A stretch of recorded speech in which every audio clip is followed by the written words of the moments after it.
Welcome one, welcome all to episode 186 of the Xbox Expansion Pass, recorded on Saturday, July 15th, 2023.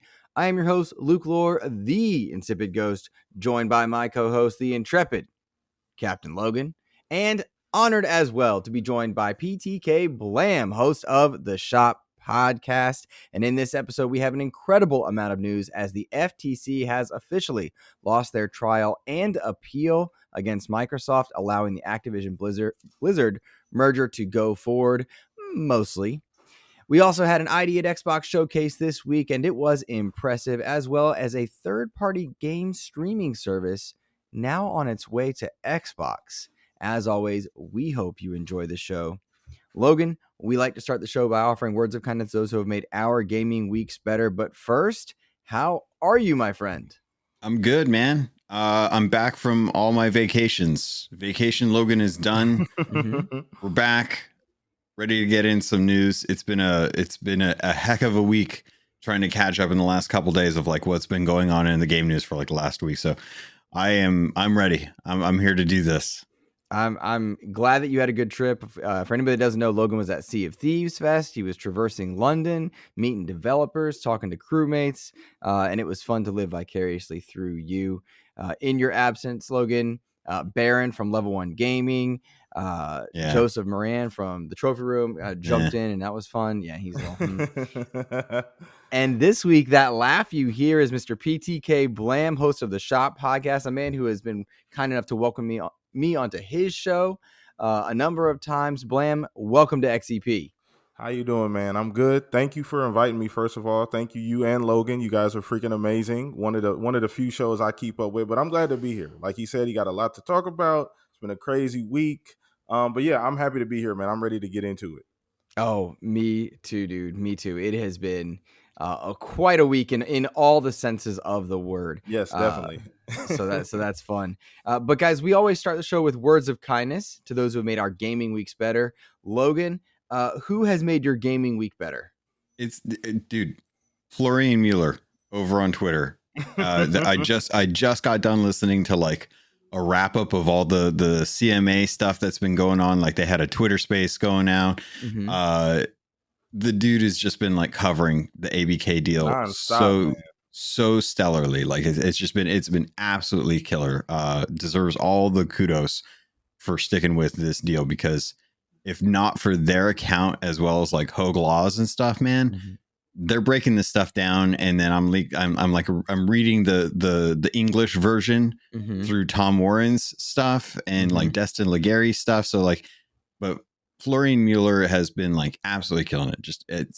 Thank you for taking the time to do this. I know it's content for you, and you're hopefully getting a lot of follows and stuff for this kind of stuff, but it's a lot of gamers that are jumping in on this, and we need experts like him to be able to jump on to really kind of help with this stuff and understand it all. Yeah. Mine's very similar. It's Derek Strickland and Rebecca Valentine there who I've been leaning on to help translate a lot of this, because not a lawyer, not even a Twitter lawyer, despite having a Twitter account, not a lawyer. And so I thought everybody had a lawyer's license or license to practice on Twitter. It comes with Twitter Blue. Yeah, it comes with Twitter Blue. You got to pay. Oh, that's the trick. Okay. Did they send you the wig? Because I didn't pay for it, so I don't know. Yeah, the wig is extra, man. That's like Twitter Blue Plus. But Derek Strickland and Rebecca Valentine are my shout outs. They've helped me make sense of quite a bit of this, which has been great. Brad Sams as well. His YouTube channel has been invaluable. Really appreciate him as well. Normal and then one more word of kindness, not related to FTC. Last night we did a patron. We just played like we jumped in our Discord. We played Exoprimal with Clint Coombs and Kevin and you and myself, and that was so much fun. So yeah, that was fun. Great game. Oh yeah. Oh, we're gonna talk about it. We are gonna talk about it. We're gonna love that game. Blam, not to put you on the spot, man, do you have any people that have made your gaming weeks better? Shout out to Phil Spencer and Satya and everybody at Microsoft. Shout out to Judge Corley too, right? Like we got to make sure we give her some reasoning, right? The adult showed up in the room and did the right thing. So so I would say Judge Corley, honestly. It's probably my big, so she made it happen. No, yeah. So I would say Judge Corley, but yeah, it's been an amazing week, man. Just want to get into all of this. I'm like busting at the seams to talk about it, bro. But I would say that's the one. I would say Hogue too.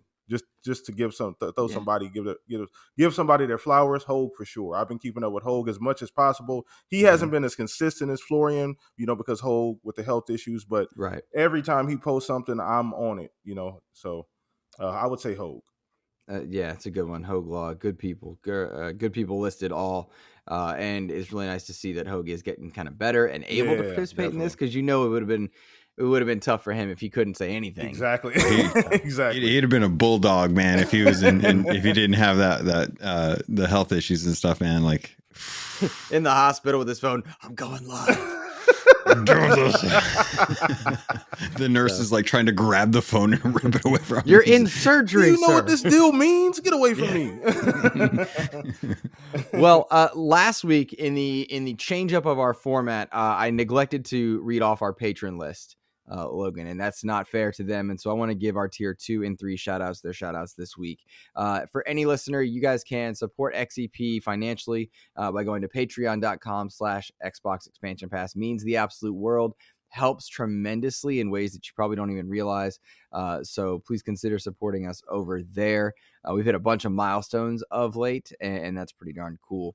I'm going to go ahead and read our tier 2 and 3 shout outs, Logan, if you're ready to lip sync this bad boy.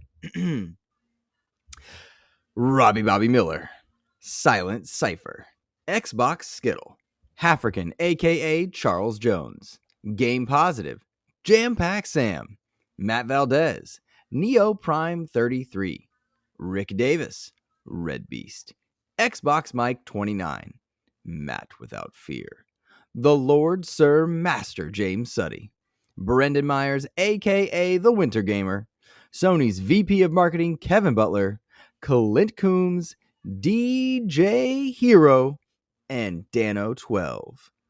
Thank you guys so much for supporting XEP. Financially, that means the absolute world.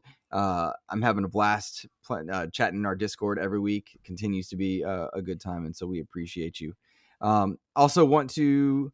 actually, you know what? I'll talk about that later in the show. I have a cool little project for everybody if they want to do it. But I'll talk about that later in the show. Boys, FTC trial. It's too big a topic. It can't be held back. Yeah.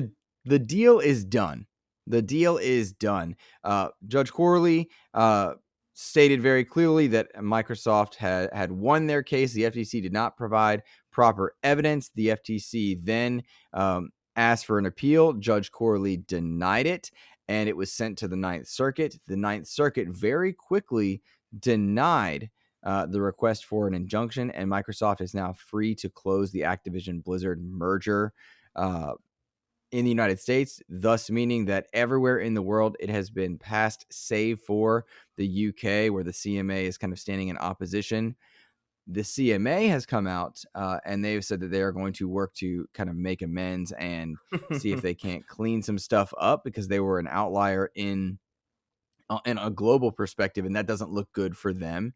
And the question was asked, would Microsoft push through without the UK, push through the deal, and then deal with it in the aftermath? Not 100% clear exactly what's going to happen on that. However, it would not necessarily set a good precedent for Microsoft if they pushed through. But Activision agreed to allow the deal to go past July 18th. So, and keep kind of the same terms, so they could kind of clean up the CMA stuff going on. Essentially, what this means is they're not going to have to renegotiate the deal to get this to go through worldwide. And in large part, it's pretty much done. Yeah. The Ninth Circuit was kind of the last hurdle that realistically could have stopped this from happening, and that was very quickly dismissed. So, in short, gentlemen, Activision Blizzard will be part of Microsoft pretty darn soon. I am glad this is done, on the sense that as an Xbox content creator, that was the capacity in which I talked about it. I have no stake in this argument. I don't think I gain or lose anything personally if Activision does or doesn't go through with it. But as a content creator, I'm glad we have new steps in place, and I'm curious to see kind of what the future holds. Blam, as our guest, I'll invite you. Is there a kind of a gut check reaction to finding out this news? First things first, I'm glad it's over as well, right? I think there's a collective sigh on Twitter, right? When the deal came down, that that they shot down the injunction and everything. So I think it's been this long saga. It's really been a circus, I would say, more so than actual court case, right? Because the FTC, the CMA, they've stood on their own this entire time as a lone opposition. Well, along with Sony as well, as the sole opposition of this entire deal. So I'm definitely glad it's over with. I'm super excited. Like you said, I'm not invested. I don't have any stocks in Microsoft and or Xbox, so I'm not gaining anything, but it's nice to see this deal go through because it's not just about video games. And I think that's the big thing that I've always highlighted about this deal. It's about tech versus politics. And I think some people forgot about that. That's what the issue was. It has nothing to do with video games. It's about these political bodies, trying to move into the space, the tech space, and dictate what goes on there. And a deal like this, Xbox was on the table. This is something that the FTC saw and said, hey, we can make an example out of Microsoft if we win this case, because that was their whole mission. They didn't really care about where these games go. They don't care about none of that. Their goal was to make an example out of Microsoft. You're not going to just do whatever you want to do in this space. So I'm glad, like I said earlier, Judge Corley. And that, by the way, if anybody wants to know, they picked Judge Corley. The FTC, that was their judge.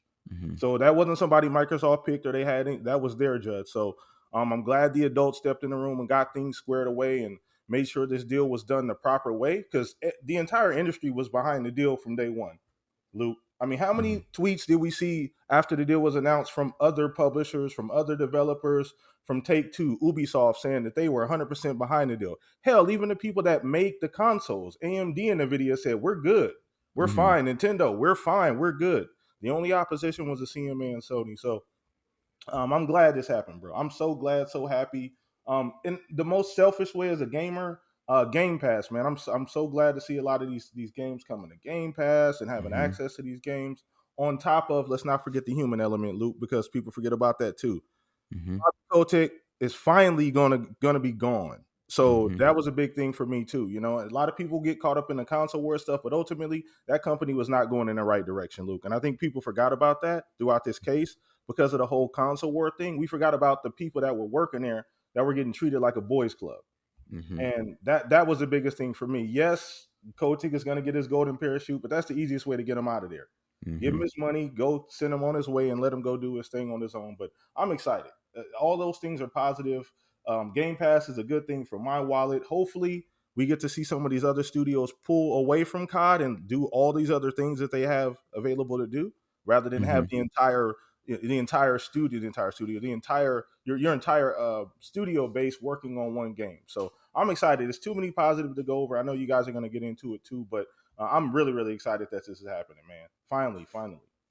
Fully agree. Game Pass is going to be a topic of debate there. Now, I'm curious, Logan, did you see kind of the grilling that Lena Khan was put through by lawmakers after this? Did you catch any of those videos? Oh yeah. You mean the barbecue? That's what that was. That was watching a live hibachi.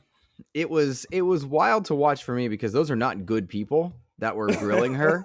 And not. Still out. For some reason, I'm rooting for them. And I'm like, oh, yikes. No, this was a little bit of an overstepping of bounds. I'm sorry. She came in with and full disclosure, my political party is Democrat, so I'm all for like them looking to try and do things that are more consumer friendly or more. But that aside, this was an overstep of bounds. This was like a clear like we're going after big tech.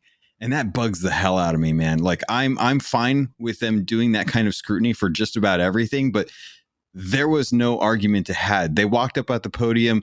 Jim Ryan handed them all the little cards that they had to read from. They read the cards, and finally, thankfully, Corley was like, "Yo, this is not like what you think it actually is. Like, could you find a fight that's actually valid where there is a big dog soaking up too much of the stuff and like actually like." Yes, Microsoft's a big name. Yes, this is a $69 billion deal.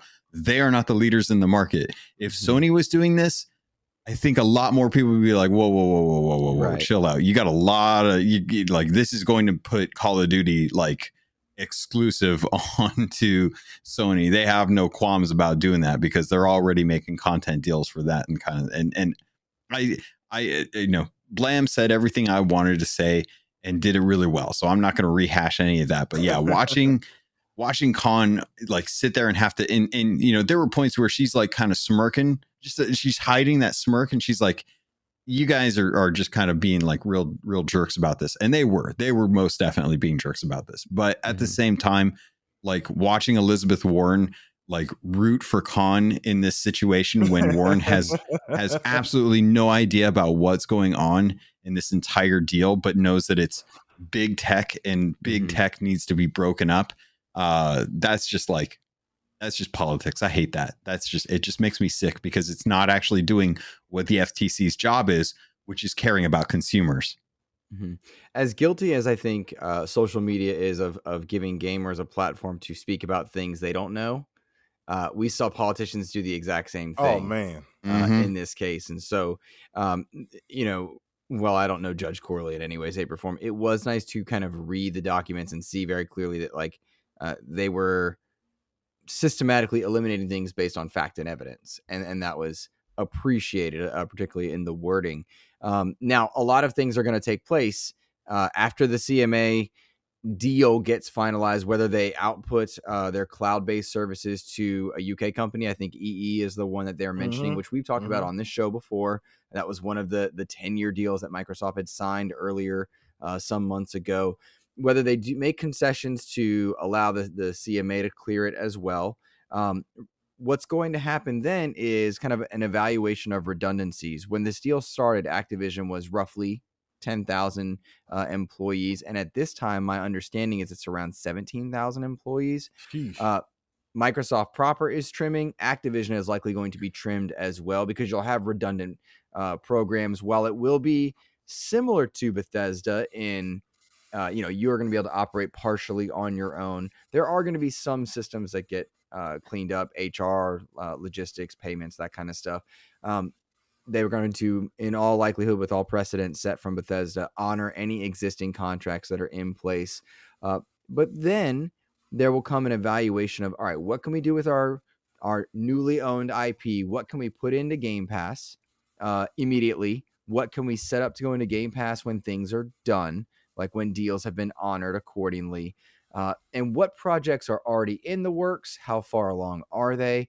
I'm curious, boys, exactly what lessons from In Exile Obsidian, from then Bethesda, a la Redfall and Starfield, what lessons will be learned and put into place with Activision games there. There's a lot coming that to me is going to be fun to track. It'll be interesting to see, will they make a Game Pass push this holiday on the back of Forza, on the back of Starfield, on the back of Activision catalog? I have to imagine yes. Logun? I would agree. Yeah, I think so as well too. I just think that and the one thing I love that you brought this up, Luke, because people think it's just, all of a sudden the deal's in place, the inks and everything just works. There's going to be a long integration here, right? Like you said, there's a lot of HR stuff to do, and people have to understand. I know we're excited. I get it. I want to be in La La Land too and just think that everything's going to click right away and we're going to get this stuff right away. But please, please, please hold out a little bit because there's going to be some integration. Like you said, there's 17,000 employees. There's a lot to clean up here. So I'm interested to see what they're going to do with that too as well too. Luke, the Game Pass push, we've already heard that. There was a rumor before their showcase that if the deal had gotten done prior to the showcase, that it would have been a part of the showcase. They would have made like a big Game Pass push. So do they do that right away, Luke? It sounds like something that would be easy to do, but who knows? Once again, I don't know, if they have it set up to already drop all of that stuff in the Game Pass. So I think that's probably the biggest question, because that's the biggest thing. Once this deal, we finally started to see a light at the end of the tunnel. Game Pass was the first question everybody thought of. Oh, now all of these games are coming to Game Pass. So that, I think the integration is going to take a little bit longer than people think it's going to. We may not get a batch right away. It may take a few months before we get our first batch of Activision games. Logan, what about you? I know that Game Pass is planned out like a year to 2 years in advance. Like we know that their schedule is set. Like games are dictated based on when they need to get slotted into Game Pass sometimes with like their releases and stuff like that. So we saw pretty quickly with the Bethesda deal, a lot of old titles got dropped right into the library. I would not be surprised if this happened as well too. This was going to be something that really bolsters PC Game Pass, which I think is kind of the weaker of the two versions. So I'm hoping that a lot of the Activision, a lot of the Blizzard back catalog, the content that is already available, but it's like it's old stuff, kind of gets thrown in there for the PC Game Pass. I could see that happening very quickly. But overall, I think that Microsoft has like a game plan. Like they have like what's coming out in Game Pass for the next 6 months already locked in and ready to shoot. Anything that gets dropped in extra would be a bonus, but we still don't even know what's going on with Call of Duty this fall or this winter. So I think it would be a really amazing announcement to see like some of those older Call of Duty games get dropped in with like a showcase just for the Call of Duty announcement. How did you know about the Game Pass being planned out for years? Did I tell you that? No, I have friends. So we have, because I devs. learned that too. I learned that too a few weeks ago, and I was like, "Oh, I thought I told you." Look at us. Look at us. I have buddies that work at both Activision Blizzard as well as like Obsidian, and we talk. But a lot of that stuff is just stuff that like it's out there. Like most people know that these deals have to get done well in advance. Like if they see an indie game, there has to be a plan for that. It doesn't just get like. Like, oh, hey guys, by the way, I finished an indie game. Can we throw it in the Game Pass? They're like, oh yeah, sure, come on in. We'll throw it in the announcement next week. It's like, no, that stuff's like years in advance. Several devs that we've had on the show have wanted to be in Game Pass. Some of that got picked up in news, others not, and they can't get in. It's booked for months and it's a club. VIP lounge. Phil Spencer is a bouncer, man. Matt Booty is a bouncer at the door. Phil Spencer's in the VIP room. You gotta get in somehow if you want to be in that club. So Todd Oxter wrote in, and I'm going to scroll down on our notes here, guys. He says, "What do you think Xbox has planned for Gamescom? They seem so enthusiastic about being there, but we're just getting small announcements, merch reveals. Are we going to get a Starfield custom Xbox? Seems like it could be a missed opportunity. I would bet that Gamescom is where you see a lot of these Activision Game Pass announcements. Would that be logical?" Yes, but I don't think we're going to get it. I think we'll get announcements, and I think it'll be like coming later this year. Yeah, I was going to say that. I don't know if we'll get any drops at Gamescom, like boom, coming today or coming next week or anything like that. But there might be some announcement. We had this conversation last week on the show as well too about Gamescom. Like how important is that to Xbox right now with everything going on? They've talked about it. We know their executives are going to be there in person. That's always a big deal. Phil doesn't just go everywhere. You know what I mean? So him being at Gamescom, Sarah being there, Aaron being there is a big deal. So they typically announce, like we get accessory announcements there. Every now and then we get some game stuff. But so I can see that announcement fitting in at Gamescom. I just don't see anything dropping, like anything from the Activision Blizzard dropping there. But we might get something like Logan said about, coming soon or coming early next year. Something along those lines is what I would think. It's got to be difficult to navigate now, given that you need to balance marketing and hype and spotlight on Forza, on Starfield, and now this boost. And that is going to be difficult because if you're going to package it as a subscription service Game Pass type announcement, like, hey, Game Pass is the one, then you have to divide your attention between three. Should you have separate marketing for each one and just hope they all coalesce into a Game Pass? Or do you make a commercial with all three and push it? What's the right strategy there, Blam? Oh, man. So, I mean, COD sells itself. Do you really need to do anything with Call of Duty realistically? Right? Like we all know, I don't really need to push COD. I mean, yes, you can push it as part of the overall brand. Now it is part of Game Pass. I understand that. I mean, I don't think they need to do much with Call of Duty. As far as that goes, I don't think there needs to be a big initiative. I mean, they've had the Call of Duty marketing rights before. in the past for a very long time, so they're familiar with how that works. But now with it being part of Xbox, they will have to change the messaging a little bit. But I think COD will be fine. I don't necessarily think they need to do it all as one package. People know that part of this deal being done, like people are excited about Call of Duty coming to Xbox, so people are aware of that already. So I don't know if they need to do it all at once, maybe separately. I'm okay with that as well too. Like you said, I know Logan, you brought up a great point because we don't know what's going on with the Call of Duty game this year. So how does that look? Does PlayStation still have the marketing for the game this year? Yes, They they've still got do. it. They've got it for this. Awkward. This is the last one, I believe. That is just awkward. Like after we all know that they're a first party studio now, but PlayStation still has the marketing this year. So what do you do with that, Luke? I think you respect it the way you did with Ghostwire and Deathloop.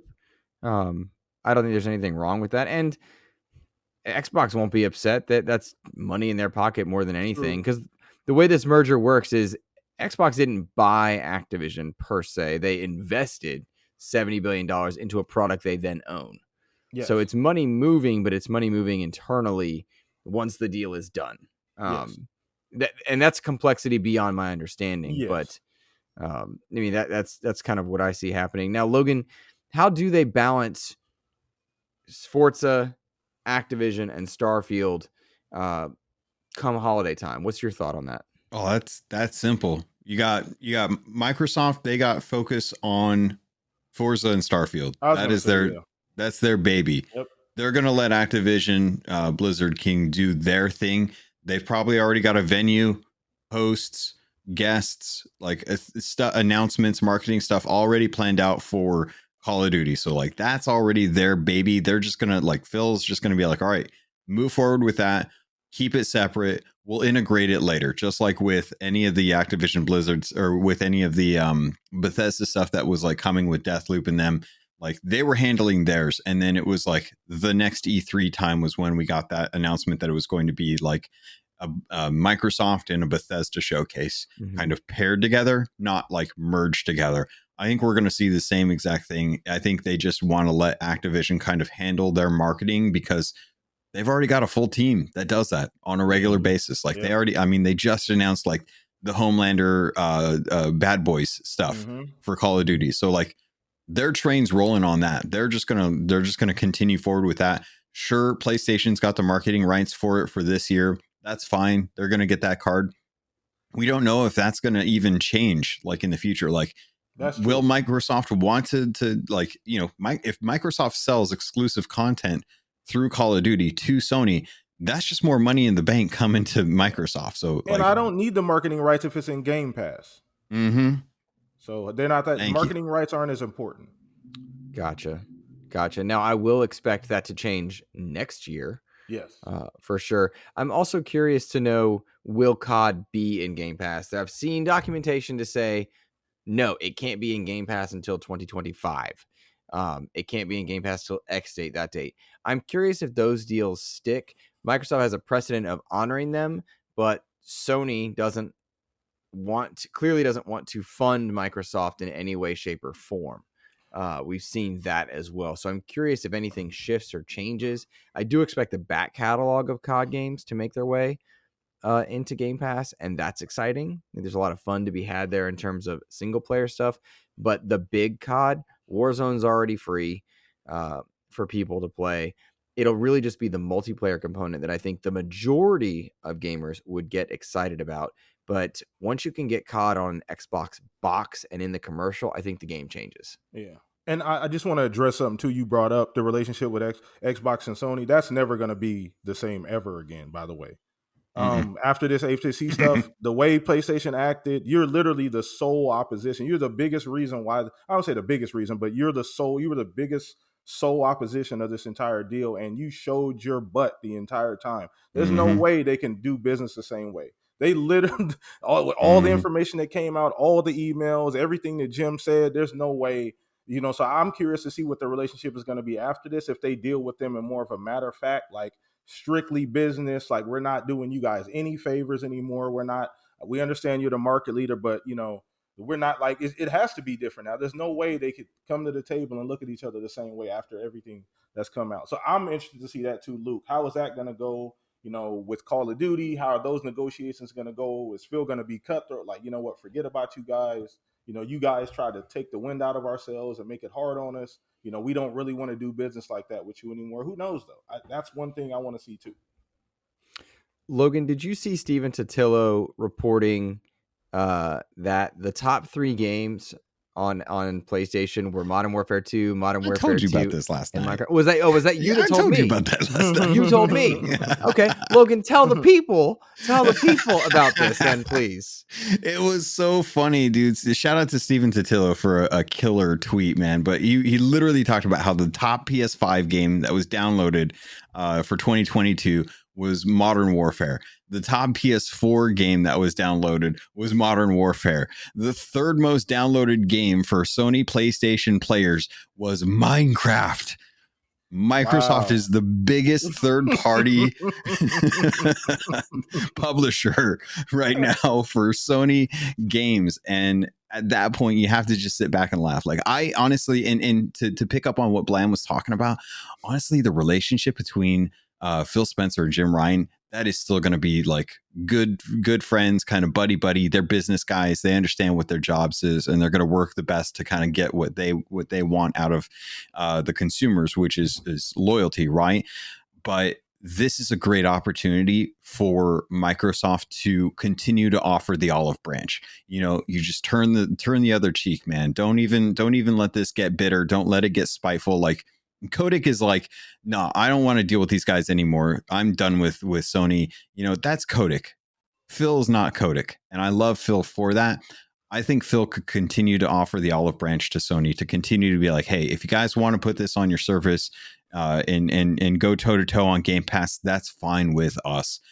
Keep letting them have all these deals, all these offers, these opportunities to get to be a good person, to do the consumer positive thing, and really kind of just embolden that, like, hey, it's better when we all play, and just stick to that mantra. But now what's interesting for me to see is, okay, leadership going forward. Where we've seen Sarah Bond take a lot of spotlight lately. We found in court documents that Matt Booty has been doing an exceptional job at advocating for Xbox Studios, which without the insight, even I was questioning at one point, which is full testament to the fact that some of us are just talking out of our ass. We need to be cautious of that. Yeah.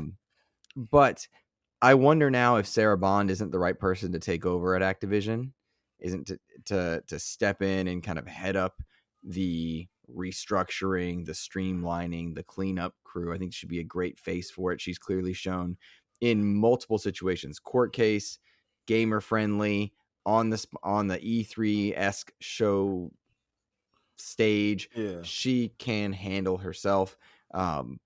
It'll be neat to see how they adapt this going forward. With Activision playing such an important role, this is truly Phil Spencer's legacy. He repaired the Xbox One hardware, got Game Pass as a service, brought in Bethesda, brought in Exile, Obsidian, brings in Activision. Truly, it might be time for him to step back once this is done. Yep. And let others fill that role. Nah. Yep. I agree. I've always so we've always had this idea that Sarah Bond was being groomed for that position anyway. Like, at least on our show, me, Fuzz, Pong, we've always had this weird idea that she was being groomed for Phil's job, because it always felt like she's such a perfect. I mean, she could do she could be head of Activision-Blizzard as well too. She fits any type of CEO role. She definitely has the disposition. She has the confidence. She knows how to speak in front of people. She's relatable to consumers. She doesn't feel so far off. She's always been a great job balancing. She posts about actual games and playing video games. It's not just a bunch of corporate talk. You know what I mean? She's a real gamer as well too, so that's a good thing. But I've always had this idea that she was going to be the head of something. Whether Phil stepped back or was that Bobby Kotick takes his check and rides off into the sunset. One of the two jobs. I think she's a great person for either job, honestly. Yeah, I'm at that point where I'm like, if Sarah wants to take the reins of Activision Blizzard King, I think that would be a better fit for what Microsoft's culture is. And knowing Mike Ybarra and knowing what they tried to do post Boys Club with Blizzard, where they hired 2 people to take over for that, and the lady that was there, quietly recused herself from that position because it was just not going to change anything there. And Mike has done a good job of trying to kind of like grab the reins of this. But having Sarah Bond like installed into the Activision Blizzard would really kind of set a kind of a bar. This is the quality that we want of the games. This is also the quality of the culture that we want from Xbox employees. And that needs to be something that comes from the top down. So I would love to see Sarah take over that and then have that be like the step up into head of Xbox and stuff. But honestly, at this point, whatever she wants to do, you go, girl, because I am 100% behind her being like the head of whatever the heck she wants to be. And I think Phil would do right by allowing her to be in whatever position she wants and let her have full control of it. Because I trust her to understand what it is that gamers are hoping to get from these companies. And so far, these companies are still managing to deliver what gamers are hoping for the most part. So it's like, I'm fine with them continuing where they're at. I don't want to see Phil go anywhere for a while. I don't know if we're going to get into it, but we just found out Major Nelson's leaving after like 20 years of being with Mike with Xbox and stuff. And it's like, I'm not ready to let go of Phil. Yeah. Nor am I. I was asking in a logistical sense, would he want to step back? Like the president that's nailed it for 2 terms. Do they go, like, do you want to stay in the limelight somehow? And it's very rare that in the gaming space, individuals can be so ingratiated by so many people. I can think of Reggie, Shuhei Yoshida, Sean Layden, Phil Spencer, Sarah Bond. That's a very small. That's about it in terms of first party. You can make a case for Todd Howard, but that's kind of that third party esque. Maybe is it for because part of his legacy is outside of first party, but nonetheless, it'll be really cool to see where some of these people go because I feel invested in Phil's success. I feel invested in Sarah's success, as I did Shuhei's and Sean Layden's at one point, like Reggie. There are some people that just connect with gamers and can still play the game on the level they need to play it. So and I got to make sure we give Phil his flowers too, man, because he when he got handed this thing, it was a hot mess, and people don't want to acknowledge that. People act like he got handed, like he was handed this in the middle of the 360 generation at their peak. That wasn't what he got handed in 2015. He got handed Xbox in the worst possible shape it had probably ever been in, probably since Red Ring of Death. So, and he was able to turn the entire ship around. He took all of the bumps and bruises along the way, all of the criticism like a champ. He always showed up to the interviews. He always took the tough questions, and we are reaping the benefits of, essentially his ability to make the right decisions. He spoke to Satya. There probably wouldn't be an Xbox if he hadn't convinced Satya that they still needed Xbox. Xbox was still relevant, right? At least that's what we heard from that meeting or conversation that supposedly took place. The Xbox was teetering on the edge, and he made it happen. So this is a culmination of all of the hard work, not just Phil, but him and the entire team, because it's not just him, it's the people he put around himself. He built a team around himself as well, too. A lot of people have come and gone, and it didn't always look good, but ultimately the people that are there now are the people that should be, and we're reaping the benefits of that, especially if you're a fan of Xbox. Yeah, agreed. Yeah, Luke, we need a shirt that says "Faith in Phil." Yeah, that's a good one. Oh yeah.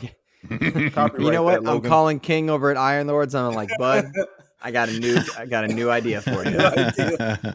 They got King's got his own. He's taking over. Yeah. Iron Lords, Cog's got to look out. No, we need Faith in Phil. That's our thing. Yeah. Okay, cool. Yeah, that'll be our first merch for XCP, right? Nice. Faith in Phil. I love it. Gents, despite this being the biggest news story in gaming in a long time, there were other really cool things that took place this past week, and I don't want some of those things to be forgotten. The first of which is a huge moment, especially for me, because this was something I've been asking for years at this point. Official announcement by EA They've got a new studio called Cliffhanger. It's led by Kevin Stevens, who people may know from Monolith Productions. They made Shadow of Mordor. It is official in production. This is a Black Panther video game. It is a third-person action title. I am so stoked for this. I have been asking for a Black Panther game for a long time. It's official. It's happening. No idea when this would announce. It's in the very early stages. Or I'm sorry, come out rather. Very early stages. But boys, you could do a lot with Vibranium in terms of gameplay. Christopher Judge did a great job stepping into Chadwick's huge shoes that were left in the wake of his passing. Man, I'm so stoked for this one. I'm stoked for this one. Awesome. I'm hyped too. I can't wait. I mean, between that and the Iron Man, I'm super excited. As long as Iron Man uses the Anthem mechanics, well, that's a whole nother conversation. There you go. But anyway, there you go. As long as EA does the obvious thing, right, Luke? Exactly. See, that's right. Come on now. Anthem was great.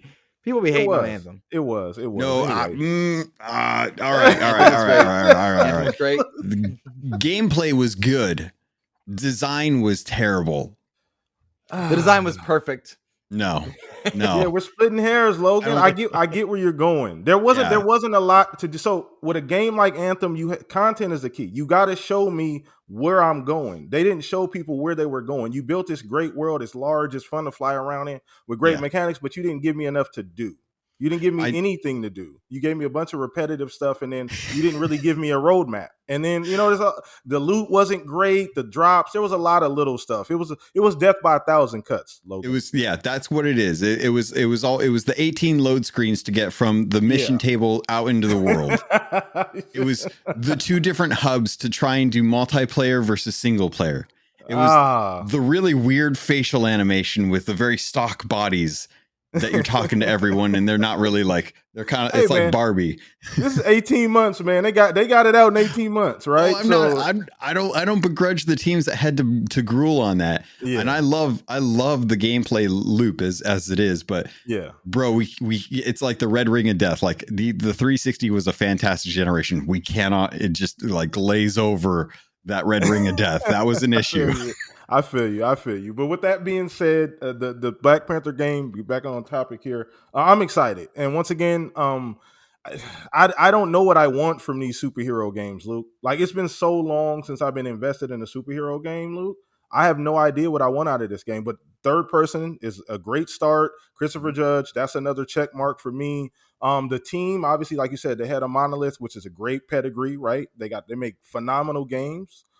So that's a good start. So I'm excited. I mean, I just love the fact that we're getting one. I had no idea that this was even a thing up until fairly recently. So I love the fact that we're taking this initiative and going this direction. I know that the Chadwick thing is a little strange, but I think everybody's kind of through that now. I think Christopher Judge is going to do a phenomenal job. Well, as well he's not officially announced for it. I'm saying I want Chris. Judge. That was your nomination, is what you're saying. Okay, I got it. Okay. You're good because, I mean, Chadwick Boseman made that character. Yes. It is an incredible written legacy in comic books, but that character came to life through Chadwick's acting. And Facts. For Chris Judge to step in, and anybody, and I said this on Cast Co-op, anybody that doesn't know it, if you play Avengers as a single player game, you got a competent third person action game. It's kind of like the Anthem problem. The loop is not there. Yeah. But the Black Panther expansion in Avengers made for a really fun action game, single player, and it teased what could be if the resources were properly put there. But Chris Judge took that character of T'Challa and made it his own, and created a good version of Black Panther that stood next to Chadwick's, and that's a tall order. So I would love to see him. Yeah, and I was going to ask you that too, as a fan of Avengers. I don't play Avengers. I didn't play it that much. I dabbled in a little bit, but for you, what is your expectation, Luke? Because you've played Avengers. Like you said, you've played that DLC. You saw the possibilities realistically. Where are you at as far as Black Panther? The fact that it's third person is already the win. Vibranium is such a versatile catch-all technology in comic books that you can do a lot with it. And realest of real talk, and I say this knowing that I have a bias towards the Arkham franchise, but if you get a world that is fleshed out, you're not just in Wakanda, or if you are just in Wakanda, that you bring in some notable cameos and such, you could truly have an Arkham game. You could, in the best ways, with Black Panther, because Black Panther operated as a very intellectual character that we didn't really get to see in the MCU, but he's a thinker. He's smart. He's tactical. He's wise.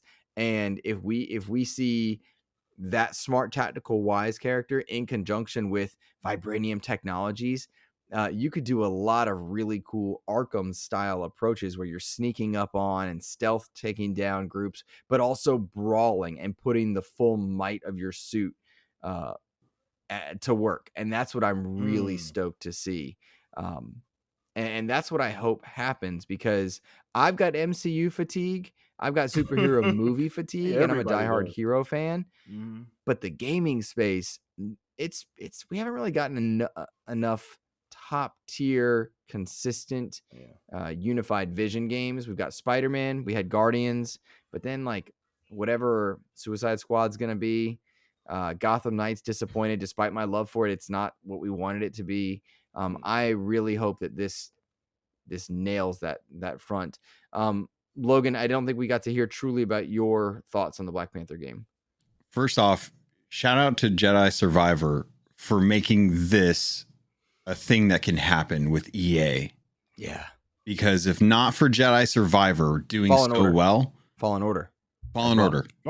I was going to say, yeah. Honestly, both. Really shout out to Vince Zampella, let's be honest. Yeah. So, He's bringing single player back to EA, and EA is having faith in that now. That knowing that we're getting a Black Panther game excites me, because I absolutely because of the Black Panther movies, like M'Baku is like one of my favorite characters out of that series, that IP, man. He is like, I love that dude so much. No, I'm kidding. We are vegetarians. So yeah, he's great. I love him so much, man. So I would love to have like Shuri and some of these other characters like come into this world, because like even with like Killmonger, man, like Killmonger, like it's just the world is so ripe. Like we really haven't invested a whole lot into the Black Panther franchise in anywhere. So like getting to have that it's such a cool premise. It's like, why didn't we dive into this like sooner? Why didn't we give this the time of day? And it feels like why. Sadly. Yeah, I was gonna say. We know why. Logan, we used to get a ton of superhero video games, like on 360. Before that, we got but a lot of them were just, here's a license, make the game. That was it. You know what I mean? So yeah. Oh, I was there slinging the Hulk movie tie-ins, the X-Men 2 movie tie-ins back in the PS2 days and the GameCube days. Like it's the only Spider-Man game on Xbox One, boys.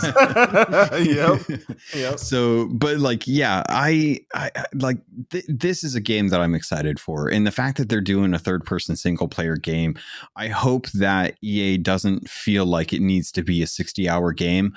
I hope they're able to go with like a shorter game and just like plan on this being a franchise, plan on it being like a sequelized franchise for them, an IP, get the rights for it and stuff, and do justice to it.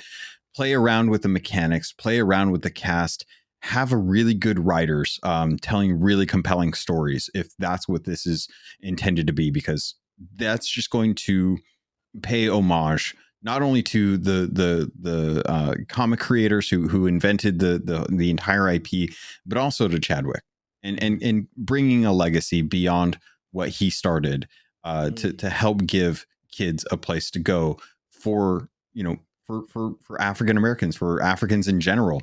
Just being able to have that is so cool, and actually getting a game like soon. I'm here for it. I'm so excited. I'm looking forward to it as much as I am like Wolverine. I'm curious. I have a question for you too. Who would be the villain in your Black Panther game if you guys had a choice? Because he has a pretty good rogue gallery too. I really want Michael B. Jordan. I really want Michael B. Jordan to like do Killmonger, man. I'd be like, Just Killmonger? Okay, cool. That's hot. Cool. All right. I love his story. His story Yeah. is honestly like the villains make movies, and his story is it's one that you can empathize with and understand, but it's always that thing where like the villain is just a hero that's just gone a little bit too far. And Killmonger is like a perfect starter for this kind of thing. Like it's the reason why Batman has Joker and Black Panther has Killmonger, and it's the one that you should start off with. Go strong, keep it within the story, and just tell a really good game, or just make a really fun game built off of that. But that's just my opinion. It's also kind of a bummer that Kraven is being used in Spider-Man. Yeah, because he would have been a good one. I was gonna say Luke. Yep. Yeah. Oh, and that's true. White Wolf would have been cool, but that's Bucky, and we don't know how he's being used in Amy. Oh my gosh, Amy something's Pascal. That's not right. I can't remember who you're talking about. It's she worked at Sony. She made Uncharted. I'm just blanking. Yes. Amy Hennig. Thank you. Yeah. Yeah, because she's making a Captain America game where he's gonna have kind of a couple people around him, and it's set in a time where I would imagine Bucky is being used. But Namor is kind of one of the ones that is kind of a primary villain. But if you introduce Namor, you have to introduce a lot of other things. That's Same true. with you can do Claw, I guess, but what version of Claw would be interesting? Because we've seen the Avengers version, we've seen the MCU version, which are very different. There's one more that I'm thinking of. Because Panther crossed over with the Fantastic Four a lot, so you could do like Doctor Doom or something. But I mean, M'Baku's right there too. Yeah, but I like M'Baku. I don't want him to be I know, I do too. Yeah, you don't want him to be the villain, right? Yeah. That takes the charm away. What if he's like the villain for half of the game, and then there's like a turn? The turns are fine, but it can't be like, say, I didn't like the turn in Jedi Survivor, which I won't spoil. Sometimes a turn is so easy to see. It's like, all right, come on. It depends. It depends on how it's done. And this is a long way out, but you're right. Villains do make a game. The villains do make a story, I think, in the superhero world. So let's go ahead and move away. Couple smaller stories before we get to the ID@Xbox Showcase. Super stoked that new DLC is coming to Ninja Turtles Shredder's Revenge. I think it's funny. The reason I bring it up is because on our show a year ago when I interviewed the people, it made news that the director said there won't be DLC. And then they came out and they were like, well, we're not saying never, but like XEP got cited in that. So here's the news of the DLC.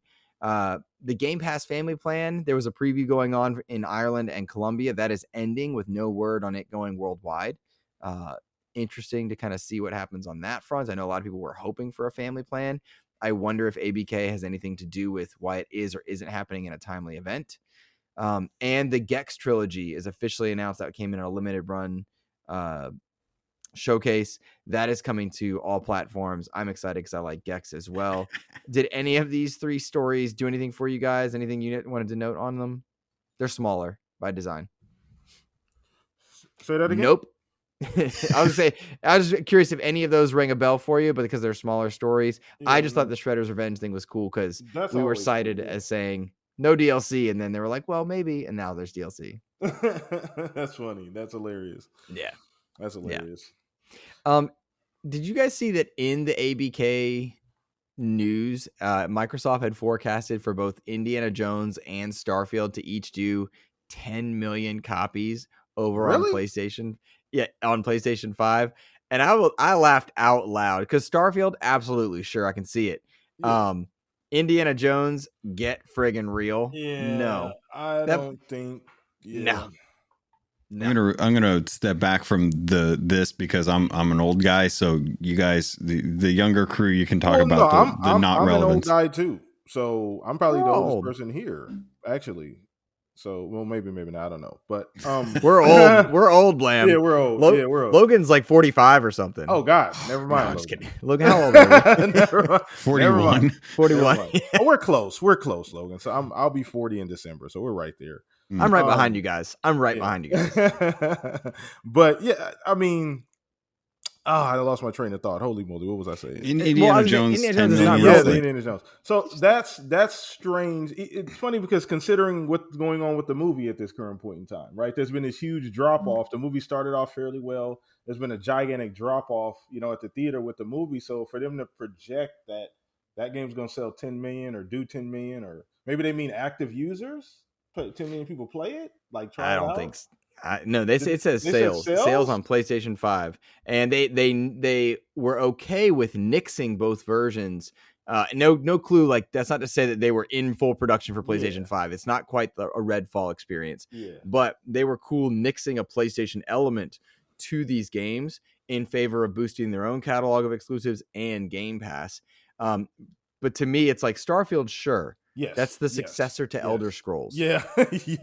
Yeah. But I don't see a world where Indiana Jones gets it, no matter how good. Like, Uncharted couldn't do that. I was gonna say, away. yeah, like it's tough. Like, look at them. Like you said, it's one. Let's just be honest. It's an older IP. It doesn't connect with the younger crowd that plays a lot of these games nowadays. So you already behind the 8 ball because you just don't have the the notoriety that you would have. You know what I mean? Normally out of something like a Fortnite or something else. So you're already starting, -5 at that point. So I just don't know. I mean, unless they have some kind of, they go balls to the wall in the marketing or something crazy happens. And even then, I don't really know if it has that kind of reach as an IP altogether, right?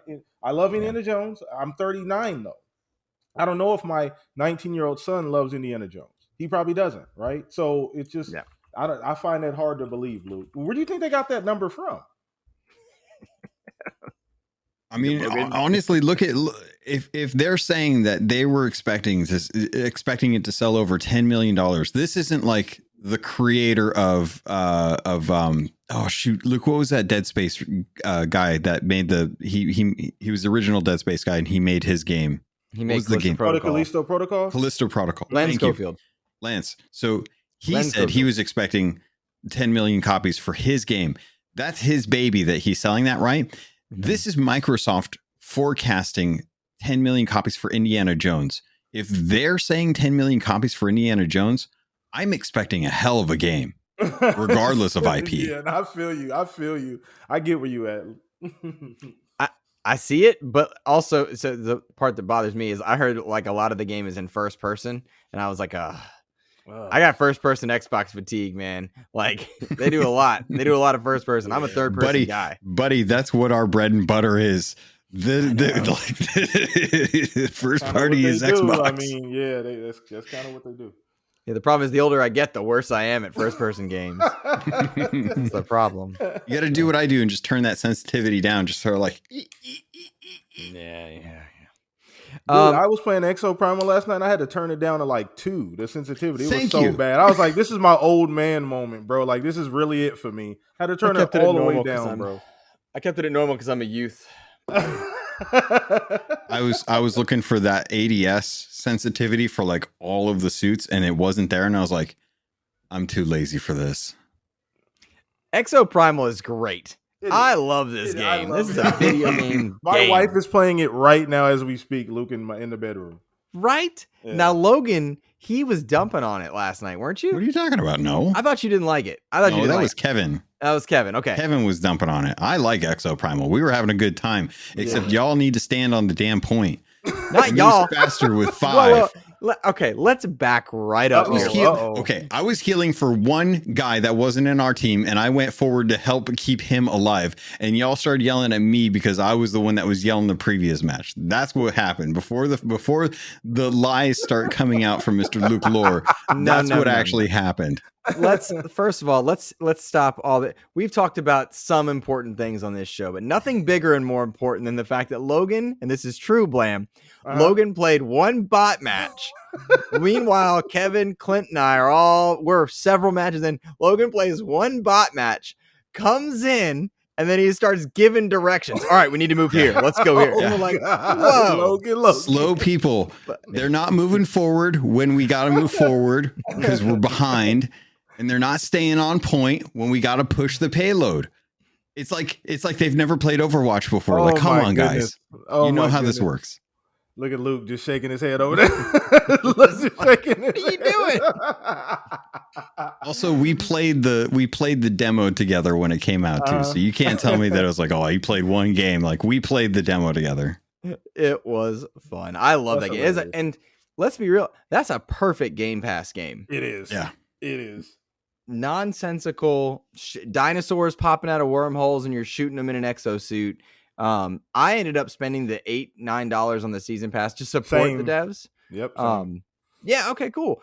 I just wanted to support them because this is a fun game. And for all these immersive experiences that we're getting in gaming, from God of War Ragnarok to Starfield to Zelda. Yeah. I love that stuff. But sometimes I just want a game-ass game just to play.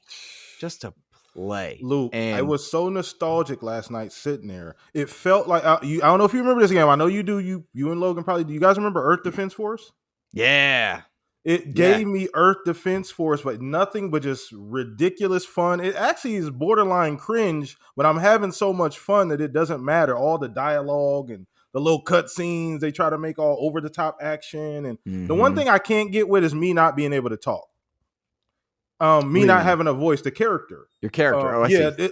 It's so awkward. They're having these full conversations and you're just like, just shaking your head and move like, just say something, man. Like, say yes or no, something. Like, why couldn't they give us a voice? But anyway, besides that, it's just unadulterated, pure fun. I don't even need to think. Shoot, heal, shoot some more, heal, run around. That's what I enjoy to play sometimes. Same. That just turn your brain off. Yep. And that's been like, I've been doing that with a couple different games, just turning my brain off now because I don't need the heavy experience. There's a place for that in my gaming pantheon, but it is nice to just turn off and go, Yep. So that was fun for sure. Before we talk about the IDXBOX Showcase, which was legitimately quite good, I want to invite listeners of XEP. We have a mantra at XEP, find the fun. And several of our Discord members are putting together videos. I want to invite everybody to do this and send them to me. A 20 to 30 second video about what find the fun means to you. For me, it's oftentimes playing a piece of art, a AA game, an indie game that doesn't always get the spotlight, but that people have created for us to enjoy. For me, that's finding the fun, going into Exoprimal and Nonsensical and just having a blast. Court Lalonde, he was the first person to send his video. For him, it wasn't playing the AAA games the most. He's finding the most fun playing smaller games with his daughter and having a fun experience there in video games. So anybody that wants to create a 20 to 30 second video, you can send it to me on Discord. I'm Luke Lohr over on Discord, or you can email InsipidGhost@gmail.com. I'm going to get a collection of them over the next week, put them into a video and put it out onto YouTube just for kicks and enjoyment, because gaming is meant to be fun. And that's kind of been our mantra at XEP. So anybody is invited to do that. And I know our patrons are putting together stuff as well. So that's cool. All right, gentlemen, IDXBOX Showcase. Unfortunately, FTC news came out on the Tuesday that this showcase went live, which is a bummer. But I thought this was a pretty darn good showcase. I was stoked because Axiom Verge 2 came to Xbox, and Everspace 2 was spotlighted, and I, of course, have a direct tie-in on that one. But Logan, I'm going to go to you first. What stood out to you in the IDXBOX Showcase that was a big win? Dude, Hellblade and Mythforce are like Hellboy. Or Hellboy. What did I say? Yep. Hellblade. Little indie title. Sorry. Hellboy and Mythforce are like the two, dude. I love Hellboy. It's like such a cool world to live in and stuff. And this looks like it's straight out of the graphic novels, like the comics and stuff, man. And it's probably going to be Lance Reddick's last game that we get from him. So I'm just like, I'm excited for that. I can't wait to jump in there. It looks like kind of an Evil West kind of feel. But I don't know. Hellboy is just, it's cool. I've always loved the movies. I love the comics and stuff. And this looks true to the comics, which is unique when it comes to like, movie IP kind of a world and stuff like that. And then Mythforce, dude. Mythforce just looks like it looks like those old He-Man cartoons, man. It looks like the 80s Saturday morning stuff that I used to watch growing up. And I mean, if it's a co-op roguelike, just kind of going around bashing stuff for fun, I'm there for it. It looks great. I think those are two my like main ones. There's some other good stuff in there too, though.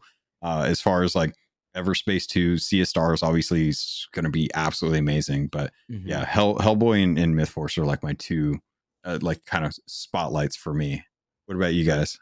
Blam? Oh, okay. So for me, Hellboy, sorry. We've done it. The same thing.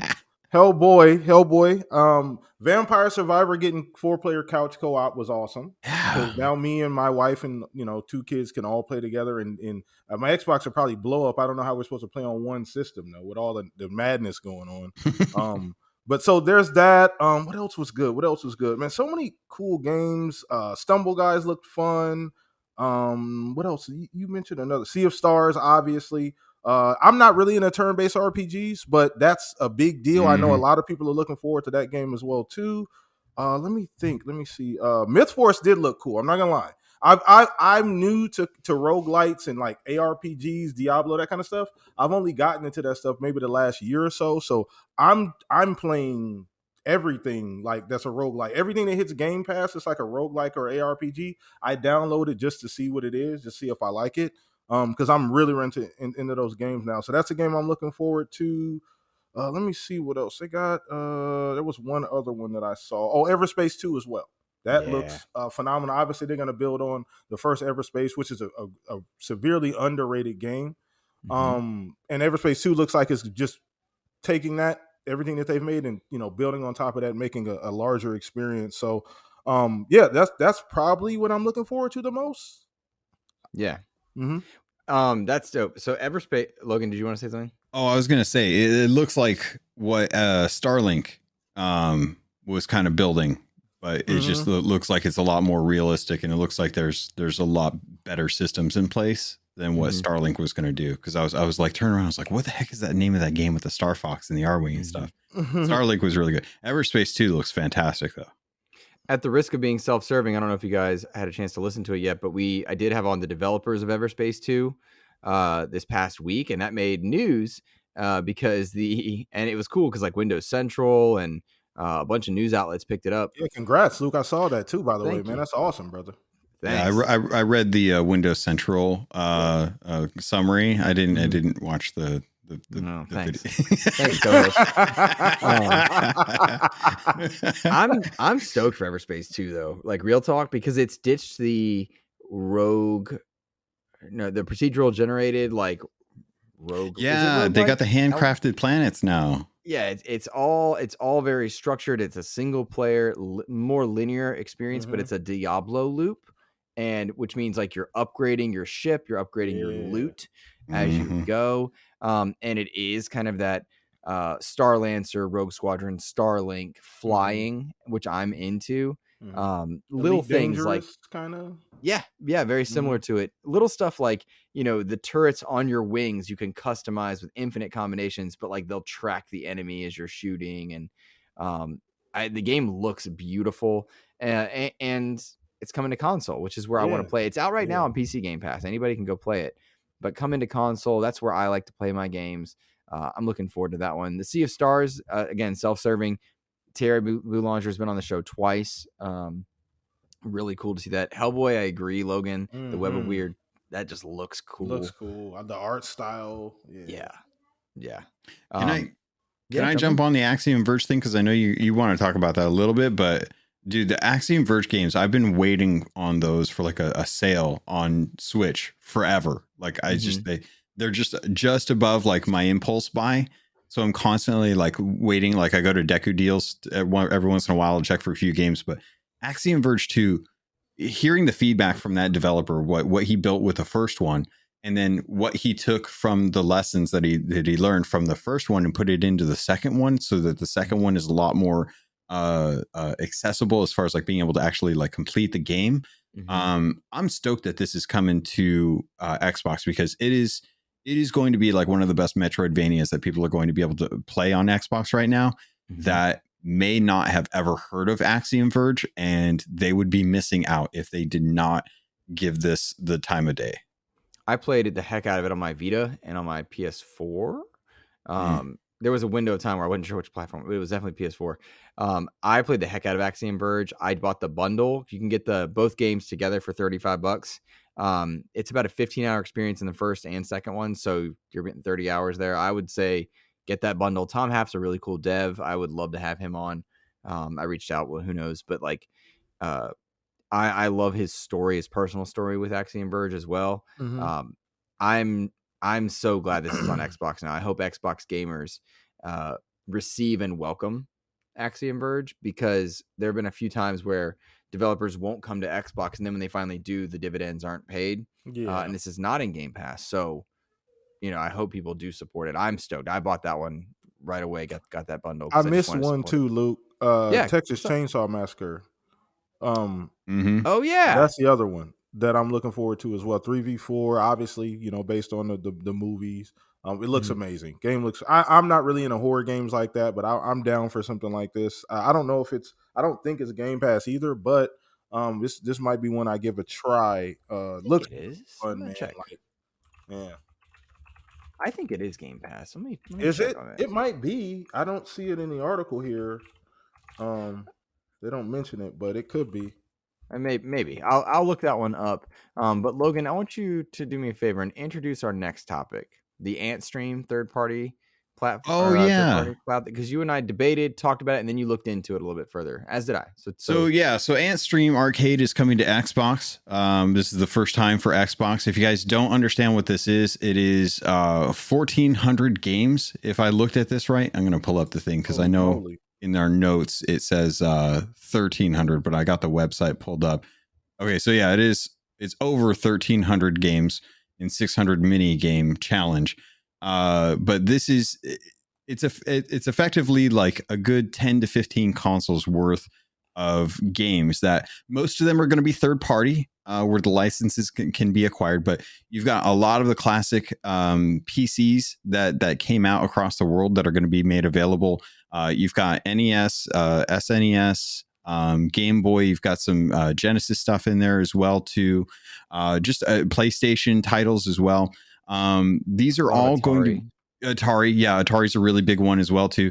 A lot of these are going to be coming via streaming through third-party cloud services for the first time. So this is the first time we were actually seeing like xCloud kind of doing cloud streaming for a publisher or a game that isn't first party, which is kind of crazy. This is launching on July 21st. It's going to be made available for an annual subscription of $30 or for a lifetime access of $80. This is streaming. It's not downloading directly, which is where I think kind of my issue is with it. But also the $80 for a lifetime access. I don't think I've ever paid for a lifetime access for a service, an online service that has ever lasted my lifetime so far. Everything that I've purchased for a lifetime access has all like died at some point. And that's where I'm like, okay, I've got the TMNT Digital Eclipse collection, like physical edition. I've got the Super Mario Brothers, bundle that they had on Switch recently that they had limited time for, digital or like physical. Like, I would love for these just to be on the disc. Like, these are not big games. These could very easily probably fit all of them onto like one or two discs. And I just don't. I'm glad that they're streaming. They're going to be available for PC, Mac, Android, NVIDIA Shield, Amazon Fire TV, and the Atari VCS. They're already available there now. You can get these in Europe, UK, US, and Canada. But I just and there are some really good games in here. There's some good classic games in there. I'm not going to deny that. But the number of those compared to the vast library is. It's a small percentage, right? And it's like, do you need that many games? And what are you paying for all of those games? It's going to hit different for everyone, but I'm glad they're being made available. Obviously, like having access to these games is really important. That's one of the things that I think I've talked about. Luke, you've talked about as well in the past, is having access to games in some manner on current gen systems is very important for game preservation. Right. I don't like the monetization model for this. But that's kind of like what Antstream arcade is going to be, and I'm just glad that it's being available. I probably won't dip into this though. What do you guys think? Yeah, I know I'm not gonna do that. Like I mean, listen, there's people out there that want to play the older titles and the older games. It is cool to see the technology evolve. I think that's the exciting thing for me, Logan and Luke. That's what I'm getting out of this. That it's cool to see cloud evolve. And like you said, this is a one-off situation that we haven't seen yet. We haven't seen the cloud utilized for this specifically, so it's kind of cool. But that, with that being said, there is a bit of a $30, you paid, you get 80 for the lifetime, it's 1,300. That's a lot of bloatware, right? Like just a lot of stuff that I'm probably not even gonna bother. I might never discover like 80% of those games. You know what I mean? Right. So like, what am I actually paying for? It reminds me of, you guys remember, you guys are both elderly. I'm just playing, but seasoned. we're seasoned. I'm sorry, disrespectful. But if you guys remember when we had the XBLA arcade back on like 360, yeah, you guys remember that? It was, Yep. I mean, I'm sure there was 1,000+ games in there too, but a majority of it was just stuff that I would never even touch. People just put stuff in there just because they could put it on the console. So I get that same feeling all over again when I hear 1,300 games. Great that they got classics on there that people are going to find whatever they want, but that's just not something, me personally, that I'm going to take advantage of, because I know I'm not going to play probably 90% of what's there. I might find a handful of games that I play, and I probably won't play them consistently. So it's a great proposition though for people that want to take advantage of that, people, the emulation crowd that missed out on some of these games and want to be able to play them on the new hardware. But for me personally, it is a bit of a I just don't think I'll put my money. I don't think I'll spend my money on that. Makes sense. I love it in a game preservation sense. Yes, because we've got so many games that are we're unable to play on modern systems. That's kind of what I was talking to Logan about a couple days ago, is that it just bothers me that there's so much we can't play. I like this service coming. I like that Xbox is allowing a third-party streaming service to exist on their platform. That's the gaming future. So I dig that. There are a couple games in there that I'm interested, like Super Star Wars is in there. I think that's really cool. There's some games that we could discover. Would I get my money to invest, like money to time investment? I don't think so. Yeah.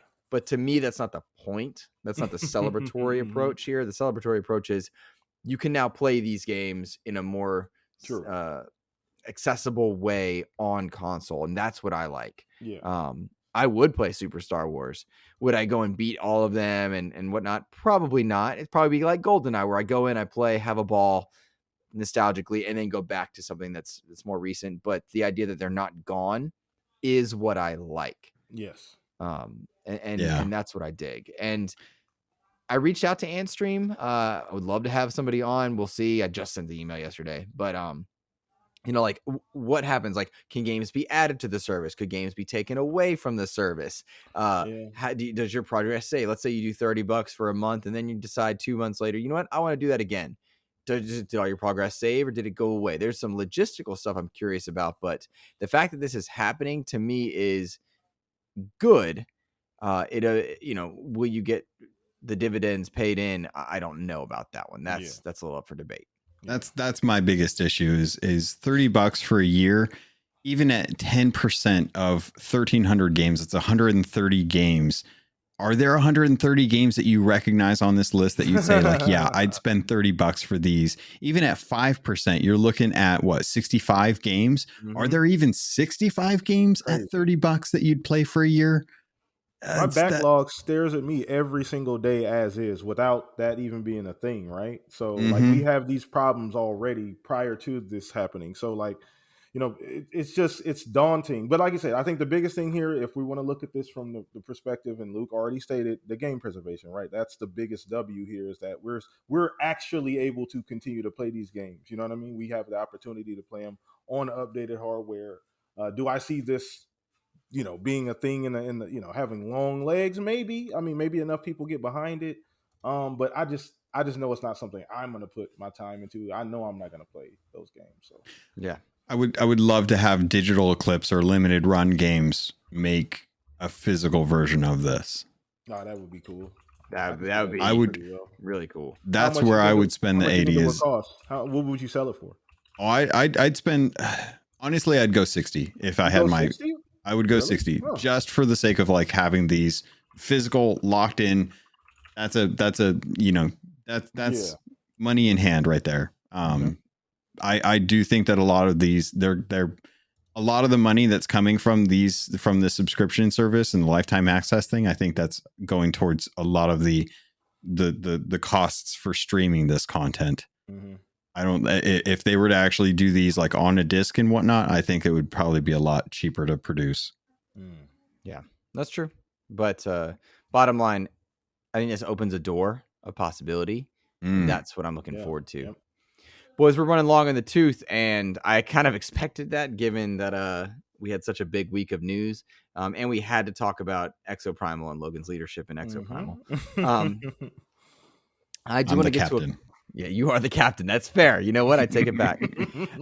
We had a couple listener questions that I want to touch on. We won't do all of them this week, but first, Matt Reed, my Fortnite buddy, reached out on Twitter asking us what Game Pass games he might have overlooked, looking for hidden gems.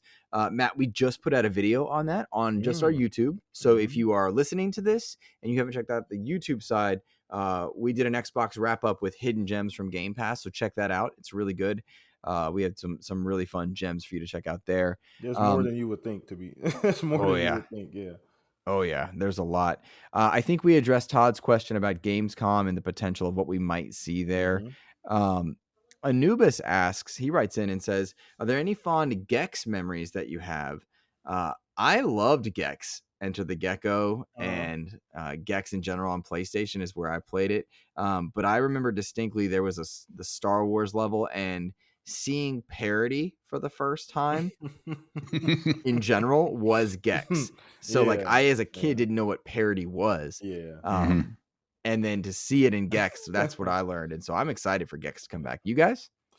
I'm excited to see it come back. I didn't play it a whole lot. I remember it I remember it fondly, but I didn't play it a ton. But yeah, I'm always excited to see old IPs come back. It was left field too, right, Luke? There was no build up announcement. There was no, I got, somebody told me last week in my DMs that this was coming. I like stuff like this. Like, this is why I love the video game industry. Like, stuff like this can happen, and it makes me happy. Now, I don't know how invested I'll be in the game, but I'm just excited for people like you, Luke. Like, you know what I mean? Like, I get excited for people that are really into these things, and they get them out of nowhere. And yeah, so I'm more excited for the people like yourself that are really going to get in and play this game. But it's nice to see it come back, man. Agree. Logan, any Gex memories? Just the ads that I remember seeing in the magazines. The magazine. I was gonna say those electronic gaming monthly magazines. Yeah, I just remember the Gex. I was a Nintendo boy, man. Like I didn't have a PlayStation or anything for a long time, so I didn't really jump into the Gex games, but I respect them for what they are. Yeah, it's cool. I like mascot platformers in general. I don't blame you. They're great.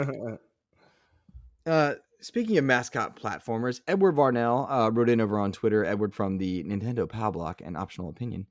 He says, what would you like to see or receive from Double Fine? It seems Psychonauts 2 is released. They've just disappeared. We know they're not working on Banjo because they said they wanted to make their own thing. I want to see Double Fine be Double Fine. I was going to say, I don't care what they do. Let them do whatever they're going to do. He's a genius. It's Schaefer, right? Yep. Tim Schafer's a genius, bro. That's Psychonauts 2 was my game of the year the year it came out. I don't care what they're doing. Like, let them cook. Even Psychonauts 2, people don't remember that game was originally crowdfunded. Then they got purchased. Then Xbox said, here's a blank check, finish the rest of the game. The game wasn't supposed to be what it was had Xbox not come in and bought them. The game was going to be probably a lot less just filled with all these cool features. But I don't know what they're doing next. I mean, they're a creative team. Is there another? You said they're not doing Banjo. Maybe Psychonauts 3. I mean, that seems obvious, right? That'd be obvious, but who knows what they're doing? You got Brutal Legend. Wasn't there some kind of rumor about that coming back, Luke, at some point? Maybe. I've heard rumors, but I don't know. Like, I could not tell you. That would be really cool too. Did you play Brutal Legend, Luke, with Jack Black? And you didn't play it? Oh wow, It was fun. I enjoyed the heck out. I was kind of taken back like halfway through when it turned into kind of like a Minecraft Legends. I still really liked it. Yeah, it was a fun game, but I don't really know. That's one studio that just fly under the radar. They fly under the radar, Luke, and they don't really do a whole lot of talking. And you see them, they collect their little awards throughout the year, but like then they drop another awesome game. So I don't know, Luke. I have no idea. Like whatever they do, I'm ready for it. So There are some people I'll just say let them cook, and there we yeah, go. yep. You know, Tim Schafer's one of them. what I would love to see is a sequel to Full Throttle. I never played Full Throttle. Okay, so a lot of Double Throttle, Fine I didn't play. Point and click adventure, Lucasfilms games. Tim Schafer. It was like a dude on a motorcycle just being a bad dude, just going out there and being awesome. But I have like fond memories of Full Throttle, and we got the remaster not too long ago, and I don't know. I wouldn't mind them dipping back into that, but with Tim Schafer, as long as they don't put any more like freaking teeth levels in there. Yeah, they love the teeth, man. That's what took me away from I can't Psychonauts. Yeah, I can't handle that. It triggers me. I don't know why. Really? Yeah, it's like a white girl at Starbucks. It creeps me out. It creeps me out, man. Every time I was like looking at it, and then there's gums, and then there's teeth, and it just reminds me of dentists already. Like, and I think that's the thing is it reminds me of dentists, and I don't like it. I don't want to be near it. That's a new argument. I've never heard that at all, Logan. I had the same issue with Trover Saves the Universe, when there's like a whole planet that is just like a flesh planet, and most of it is all teeth, and it just like, ugh, it just grosses me out. I can't handle it. So, but yeah, like I love what Tim Schafer does. I think he has a real passion for just being able to create worlds and have fun with that, man. Like go, sit in your corner and get some crayons and get creative and get messy, and then come back in 5 years and show us what other, masterpiece you've been able to churn out, and just have fun with it. I'm cool. Dope. Well, boys, that's a good spot to wrap. We've already gone a little bit longer than I expected, but in the best ways. Logan, I know you've got a lot of stuff in the hopper as far as Keelhauled by way of your trip, and also what's coming to Sea of Thieves. Let people know what's coming to Keelhauled. I'm going to be diving into some post-mortem for the Sea of Thieves Fest and Fest of Legends. There's a ton of information dropped about Monkey Island. I've been playing through the Monkey Island games, just getting prepped for that first Tall Tale that's dropping next week. So Sea of Thieves news, tons of it to dive into. Looking forward to talking about that, plus some listener questions and feedback that I got, and the emails that I was not able to get to last couple of weeks. So if you want to listen to a live episode of the podcast, that's out available from the actual SOT convention that we did. And it's a fantastic listen. I love being there and doing that. Those folks are amazing. London's fantastic to roam around on. So I'll be talking about that over the Keelhauled podcast. Just search Keelhauled or Sea of Thieves podcast. You'll find mine in there eventually. Awesome. Blam, thank you for joining us. Let us know where people can find the Shop podcast and find you on socials, man.